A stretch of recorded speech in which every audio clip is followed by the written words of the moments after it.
Kryesocialisti Edi Rama zhvilloi sot një takim me të rinjtë angazhuar në fushën e teknologjisë dhe inovacionit, por t'i dhënë më shumë prioritet nismës për zhvillimin e Shqipërisë digjitale. Kam përforcuar atë me një kurs në Java.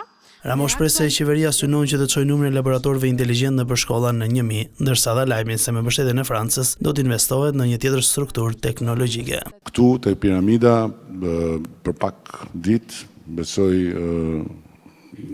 në mesin e majit, kur do të bëhet samiti i komunitetit politik evropian, është planifikuar që së bashku me presidentin e Francës të hapim edhe një tjetër strukturë, është tani më gati, ngjitur këtu, është një strukturë shumë e njohur tani më në botën e teknologjisë, një shkollë tërësisht ndryshe nga shkollat tradicionale, quhet Shkolla 42, École 42.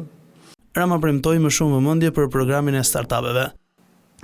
Ne po shohim një prurje të pazakonshme, nëse mund ta quaj kështu, kompanish të huaja që duan të konsiderojnë Shqipërinë si një pikë për të vendosur operacionet e tyre në pikërisht fushën e teknologjisë. Dhe nga ana tjetër, ne jemi shumë të vetëdijshëm që paralelisht me çka bëjmë për të nxitur sipërmarrjen në këtë fushë, kemi një ndek akoma të konsiderueshëm në kërkim zhvillim. Dhe duhet t'japim më shumë. Programi i kodimit është një nga nismat më ambicioze të qeverisë në kuadër të vizionit për ndërtimin e Shqipërisë digjitale, duke subvencionuar kurse profesionale në fushën e teknologjisë dhe kodimit për të rinjtë.